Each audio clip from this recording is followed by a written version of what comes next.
Hi there, welcome to What's Happening in Brazil.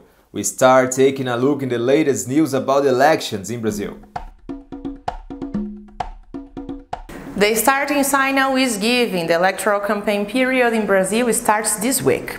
On October 2, nearly 156 million people will choose their next president, as well as senators, members of Congress and governors. The Workers' Party started the campaign with a rally in São Bernardo do Campo, the city where Lula began his political life as union leader. And also they announced a parade in downtown São Paulo on Saturday, August 20. The former president remains the favorite in the race, with 45% of the votes against 34% of Jair Bolsonaro.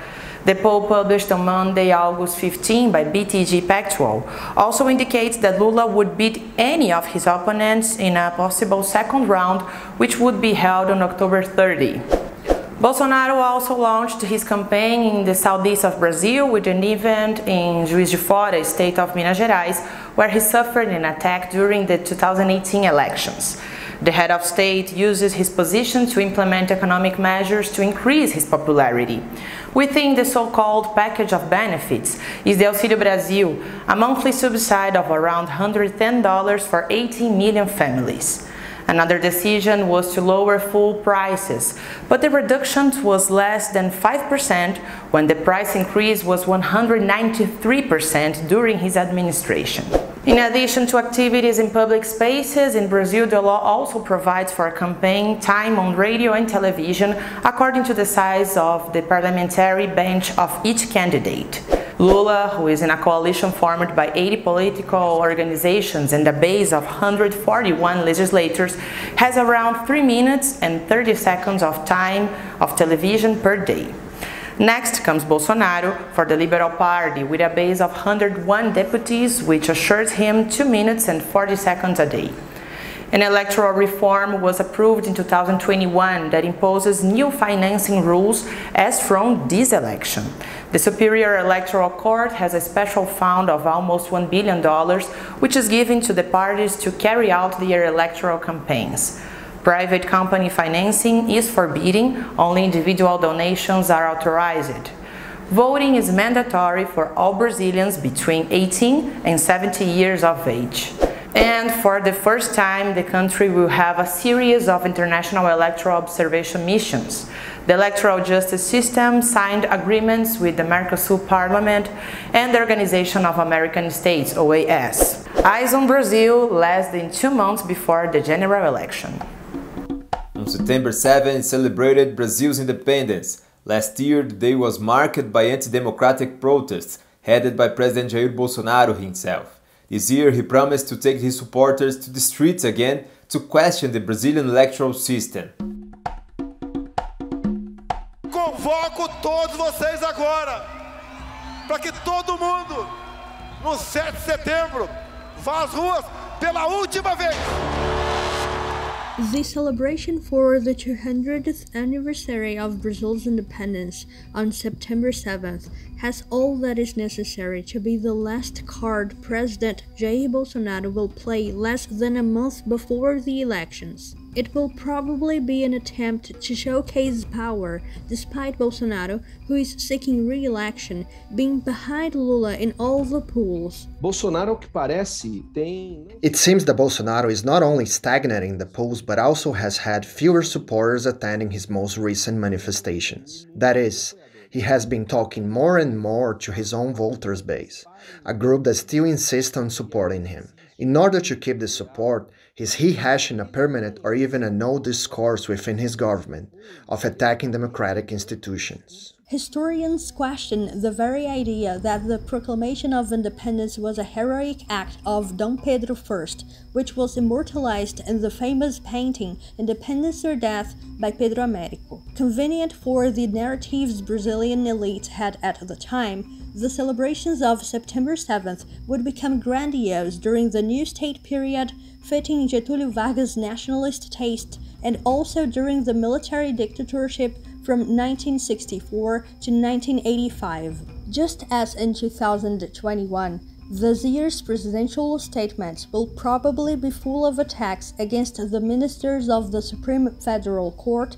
especially Edson Fachin and Alexandre de Moraes, constant targets of Bolsonaro's rhetoric against the Brazilian electoral system. With the support of part of the ruling staff of the armed forces, he insists on questioning the truthworthiness of electronic voting machines. These declarations can escalate to rupture with democratic institutions.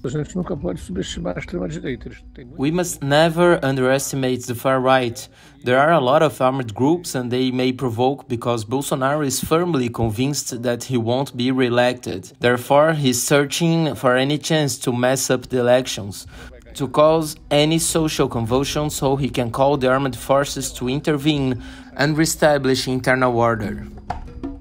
In Ceará state, the oil extracted from a fruit called Batiputa is used in rituals and traditional cuisine of the Tremembé indigenous people. Despite the importance of the knowledge about how to prepare the oil, it was being forgotten. But a young indigenous leader decided to change the situation. The fruit is really small, but the power of the oil extracted from it crosses generations. The Batiputa has been used by the Tremembé people for more than 300 years. The Batiputa oil is known to us as a miraculous thing. It works for everything and cures everything. So we say that the Batiputa oil feeds and heals. It is an important way to connect with the sacred land, to make us recognize ourselves as a people from that territory. The Batiputa oil is used in several of the Tremembé's rituals due to its healing and spiritual powers. But over time, the Tremembé people also discovered the striking flavor and acidity of the oil, which has been an essential ingredient in native people's cuisine.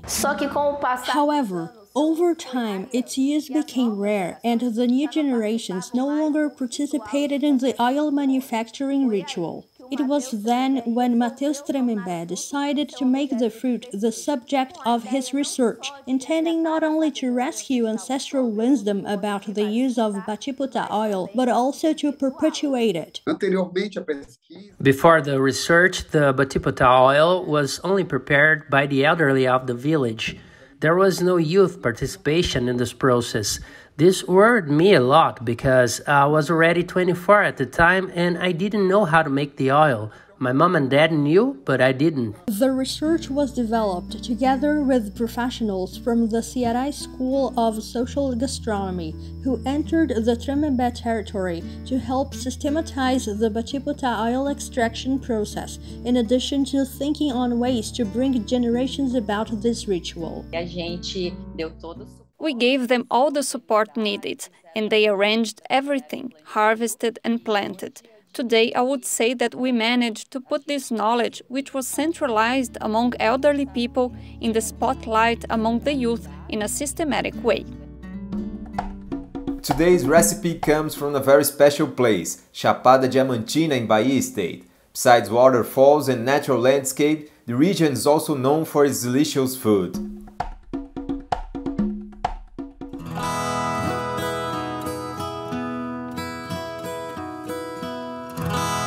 A receita de hoje.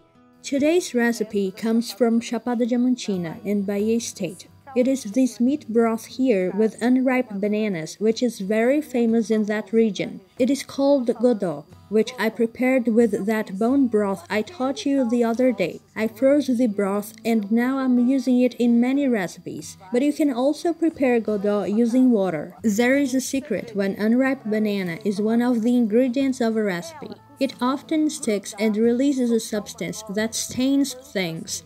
To prevent it from happening, you will peel and cut the bananas under running water. That's ready. Everything's okay.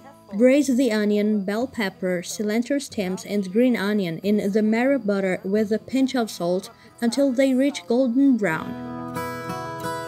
Add the chopped round stick and braise it until it is golden brown. I will add the unripe bananas, which I told you before that end up tasting like potato or cassava, and that's how it will be incorporated into Godot. Now I will pour the bone broth and a bit of water. I mix it all well and put the lid on the pressure cooker. Cook it in the pressure cooker for about 10 minutes. The meat is very soft and we can see here the chopped bananas. Add more salt if necessary and finish with a lot of parsley, green onion and pepper.